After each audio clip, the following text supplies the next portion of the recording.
আসসালামু আলাইকুম সুপ্রিয় দর্শকবৃন্দ, আরও একটি নতুন ভিডিও নিয়ে আমি আপনাদের সামনে উপস্থিত হয়েছি। আমাদের আজকের এই ভিডিওটি কনমিক্সের আরও কয়েকটি পণ্যের উপরে নির্মাণ করছি। এই ভিডিওটিতে আপনাদেরকে আমি কনমিক্সের আরও বেশ কিছু পণ্যের উপযোগিতা এবং ব্যবহার সম্পর্কে উল্লেখ করব। তো শুরুতে বিস্তারিত আর কথা না বাড়িয়ে আমি মূল আলোচনায় চলে যাচ্ছি।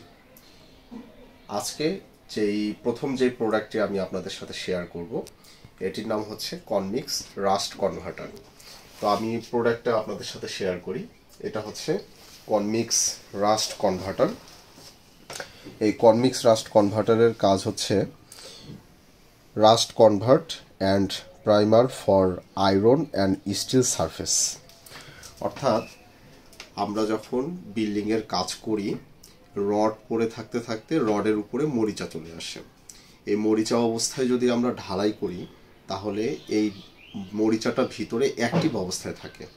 মরিচা অ্যাক্টিভ থাকলে ভিতরের রডটা ধীরে ধীরে নষ্ট হতে থাকে, ফুলে ওঠে, একসময় ঢালাইকে ফাটিয়ে ফেলে, যেটা কংক্রিটের জন্য অত্যন্ত ক্ষতিকারক। তো আপনারা যখন আপনাদের কনস্ট্রাকশনের কাজ চলমান অবস্থায় দেখবেন যে রডে মরিচা এসছে, তখন এই রাস্ট কনভার্টারটা ব্যবহার করবেন। এটা ব্যবহার করলে রডের ওই মরিচাটা ডিঅ্যাক্টিভ হবে, তখন আপনার ঢালাই কখনো ফাটবে না, এই ব্যাপারটা আপনি নিশ্চিত হতে পারবেন। এরপরে আমি যেই প্রোডাক্টটি আপনাদের সাথে শেয়ার করব, এটা আরও একটি গুরুত্বপূর্ণ প্রোডাক্ট। এটা হচ্ছে রিকন জিঙ্ক ইপক্সি বেস জিঙ্ক রিস প্রাইমার। এটা দুইটা পার্টে হয়। এটা হচ্ছে পার্ট এ আর এটা হলো পার্ট বি। তো রিকন জিঙ্কের কাজটা হলো, আমরা বিল্ডিংয়ের কাজ করার পর দেখা যাচ্ছে যে আপনার ডিজাইন আছে 8 তলা, আপনি এখন 5 তলা পর্যন্ত কাজ কমপ্লিট করলেন, বাকি কাজটুকু আপনি হয়তো বা 2 বছর, 5 বছর বা 10 বছর পরে করবেন।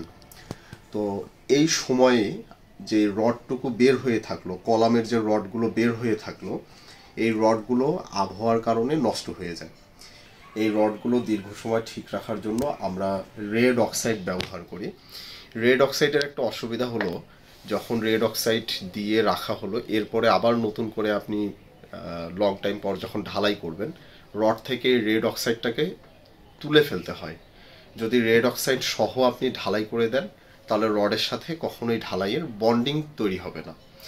আর জিঙ্কের সুবিধা হচ্ছে, আপনি জিঙ্ক রডের মধ্যে লাগিয়ে রাখলে যত বছর পরেই ঢালাই করেন না কেন, এই জিঙ্কটা আর আপনাকে তুলতে হবে না, রডে এসে মরিচা আসতে দিবে না, এবং সরাসরি রড এই জিঙ্ক প্রলেপযুক্ত অবস্থাতেই আপনি ঢালাই করে দিতে পারবেন। এটা রডের সাথে বন্ডিংটাও ভালো হবে। এরপরে আপনাদেরকে আমি আরেকটি অতি প্রয়োজনীয় প্রোডাক্ট শেয়ার করব। এটি হচ্ছে কনমিক্স TJF, অর্থাৎ টাইলস জয়েন্ট ফিলার।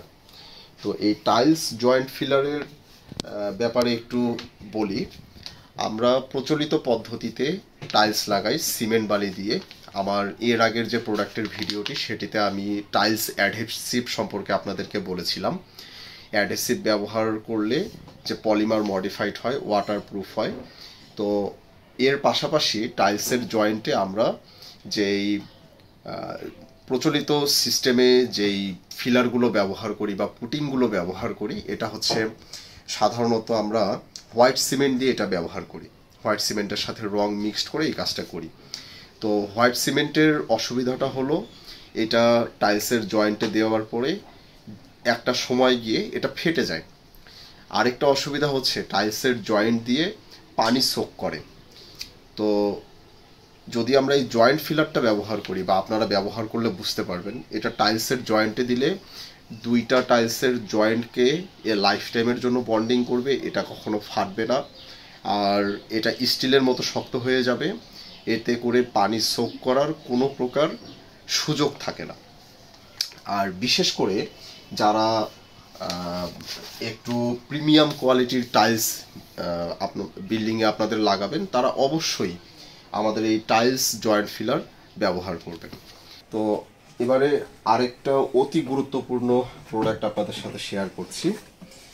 এই প্রোডাক্টের নাম হলো ময়া শিল্ড এসআর। এটি সাইলেন্স সাইলোক্সিন বেসড ওয়াটার রিপ্লেন্ট। সাধারণত আমাদের দেশে আমরা এটাকে সিলিকন নামে চিনি। এটা দুই ধরনের সিলিকন হয়, একটা ম্যাট হয় আর একটা গ্লোসি হয়। তো আমরা ম্যাট সিলিকন বা এই ম্যাট ওয়াটার রিপ্লেন্টটাই প্রোভাইড করি, কারণ ম্যাটটা প্রোভাইড করলে আপনার যে কালার রয়েছে কালারটা সঠিক থাকবে। আচ্ছা, এখন আসি এটা আসলে কাজ কি। এটার কাজ হচ্ছে, যারা আপনারা ফেয়ার ফেস প্লাস্টার করছেন, স্কিম কোটিং করছেন, অথবা আপনি ফেয়ার ফেস ঢালাই করছেন, এই ঢালাইয়ের উপরে আপনি ফেয়ার ফেস লুক রাখবেন, এইটার উপরেই ওয়াটার রিপ্লেন্ট লাগাতে হয়। ওয়াটার রিপ্লেন্ট দিলে যে সুবিধাটা, এটা যখন পানি পায় এই পানিটা কংক্রিটে পৌঁছাতে পারে না, অথবা আপনি যে ফেয়ার ফেস প্লাস্টার বা স্কিম কোটিং করলেন এই স্কিম কোটিং বা প্লাস্টার পর্যন্ত পানি পৌঁছাতে পারে না।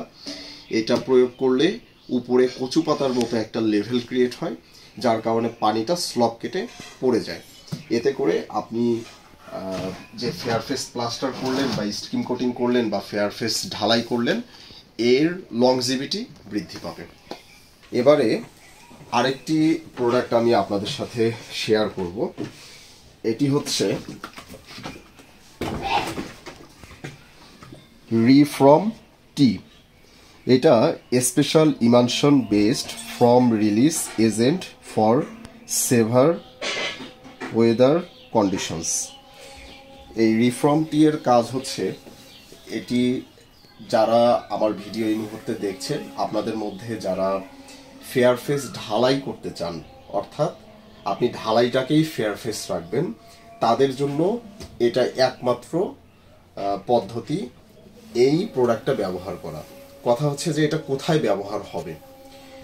আমরা ঢালাইয়ের জন্য যে শাটারিং করি, শাটারিংয়ের যে কাঠ হতে পারে অথবা স্টিলের যে শিট, এই শিটের উপরে আমাদের দেশের লোকাল যে একটা পদ্ধতি আছে পোড়া মোবিল বা মোবিল ব্যবহার করা, মোবিল ব্যবহার না করে আপনি এই রিফ্রম টি ব্যবহার করবেন। অর্থাৎ এটা দিলে ঢালাইয়ে যে পিন হোল বা পোরোসিটি যেগুলো আমাদের চোখের সামনে আসে, মিস্ত্রিদের ভাষায় অনেকে এটাকে পোকা বলে, এই জিনিসটা আসবে না। আপনার ঢালাইটা ফেয়ার ফেস লুক থাকবে। আপনি কোনো প্রকার ঝামেলা ছাড়াই একটা প্রিমিয়াম কোয়ালিটির ফেয়ার ফেস লুকের ঢালাই আপনার বিল্ডিংকে দিতে পারবেন। এছাড়াও আমার এই ভিডিও যারা দেখছেন তাদের মধ্যে যারা ঠিকাদার যারা আছেন, কন্ট্রাক্টর যারা আছেন, আপনারাও অবশ্যই এই মোবিল ব্যবহার না করে এই ইমালশন বেসড এই প্রোডাক্টটা ব্যবহার করবেন, রিফ্রম টি। এটা ব্যবহার করলে আপনার খরচ কমে যাবে। এবারে আরেকটি প্রোডাক্ট আপনাদের সাথে শেয়ার করব। এটি হচ্ছে মেগাফ্লো SP103। এটি high range water reducing and accelerating super plasticiser. আমার এর আগের প্রোডাক্টের উপরে যে ভিডিওটি আপনারা যারা দেখেছেন, সেখানে দুইটি অ্যাডমিক্সচার সম্পর্কে জেনেছেন। একটা হচ্ছে মেগাফ্লো P4 আর একটা হচ্ছে মেগা WL1। তো P4 এর কাজ হচ্ছে সাধারণভাবে স্ট্রেংথকে গেইন করানো, কিন্তু SP103 কাজ হচ্ছে স্ট্রেংথ গেইনটাকে অ্যাক্সিলারেট করা। আরও সহজভাবে যদি আমি আপনাদের সামনে বলি, তাহলে আপনি যেই দিন ঢালাই করবেন 72 ঘন্টার মধ্যে আপনার যে ঢালাই, এই ঢালাইয়ের 50% প্লাস স্ট্রেংথ গেইন করবে। তো এবং 7 দিনে 100% স্ট্রেংথ গেইন করবে।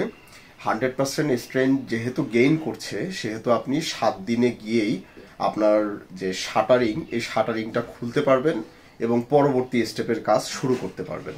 এটা ব্যবহার করার মুখ্য উদ্দেশ্যই হচ্ছে কনস্ট্রাকশনের যে সময়, এই সময়টা যাতে করে কম লাগে, এই সময়টাকে কমিয়ে আনার জন্য অ্যাক্সিলারেটিং অ্যাডমিক্সচার ব্যবহার করা হয়। এছাড়া যেই সমস্ত জায়গায় পানির ক্রমবর্ধমান প্রবাহ আছে, যেখানে খুব দ্রুত ঢালাইকে জমানো দরকার, এই সমস্ত জায়গায় আমরা এই অ্যাক্সিলারেটিং অ্যাডমিক্সচার ব্যবহার করি। তো এবারে আমি আমার ভিডিওর একেবারে শেষ পর্যায়ে চলে এসেছি। আপনাদের সাথে আর দুইটি প্রোডাক্ট শেয়ার করে আমার ভিডিও আজকের মতো এখানে শেষ করব। তো এখন যেটি দেখাচ্ছি এটি হচ্ছে, আপনারা অনেকেই অলরেডি ফেয়ারফেস প্লাস্টার করেছেন, প্রোডাক্টের নাম জানেন, CP2LGT plastering solutions for fair face plaster. তো এই সম্পর্কে আর আমি বিস্তারিত বলছি না, ফেয়ারফেস সম্পর্কিত আমার একটি বিস্তারিত ভিডিও আপনারা পাবেন, সেটি দেখলে এটা সম্পর্কে বিস্তারিত জানতে পারবেন। আরেকটি প্রোডাক্ট আপনাদের সাথে শেয়ার করছি, ন্যানো গ্রাউট জিপি। এটি হচ্ছে নন শ্রিঙ্ক সিমেন্টেশিয়াস পোর্টল্যান্ড আইটেম। তো এই প্রোডাক্টের একটু কাজ সম্পর্কে বলি। এইটা হচ্ছে ন্যানো গ্রাউট, এর জেনারেল পারপাসে এটা ব্যবহার করা হয়। এর কাজ হলো যেগুলো স্টিল স্ট্রাকচার রয়েছে, এই স্টিল স্ট্রাকচারকে অত্যন্ত শক্তিশালী ক্ষমতা দেওয়ার জন্য এই ন্যানো গ্রাউট জিপি ব্যবহার করা হয়। তো আপনারা স্ক্রিনে দেখতে পাচ্ছেন যে এটা কিভাবে ব্যবহার হচ্ছে, এটা দেখতে কীরকম। এটা বিভিন্ন পারপাসে ব্যবহার করা হয়। তো বিশেষ করে আমরা যখন ভারী ধরনের কোনো কাজ করি, যেমন অ্যাঙ্করিং হতে পারে, কোনো ইন্ডাস্ট্রিয়াল স্ট্রাকচারের স্টিল স্ট্রাকচারকে স্থায়িত্ব দেওয়ার প্রয়োজন হতে পারে, তো এই সমস্ত ক্ষেত্রে আমরা এই প্রোডাক্টটা ব্যবহার করি। তো সম্মানিত দর্শকবৃন্দ, ধৈর্য ধরে দীর্ঘ সময় নিয়ে আমার এই ভিডিওটি দেখার জন্য আপনাদেরকে আন্তরিকভাবে অভিনন্দন জানাচ্ছি এবং শুভেচ্ছা জানাচ্ছি। আর আমার চ্যানেলটিকে অবশ্যই সাবস্ক্রাইব করে রাখবেন, ভিডিওটিকে ভালো লাগলে লাইক করবেন, কোনো জিজ্ঞাসা থাকলে কমেন্টসে অবশ্যই উল্লেখ করবেন। পরবর্তীতে আরও আপনাদের প্রয়োজনীয় এবং নতুন নতুন ভিডিও আপনাদের উদ্দেশ্যে দিব, এই আশাবাদ ব্যক্ত করছি। প্রত্যেকেই ভালো থাকবেন, সুস্থ থাকবেন। সকলকে অসংখ্য ধন্যবাদ। আসসালামু আলাইকুম।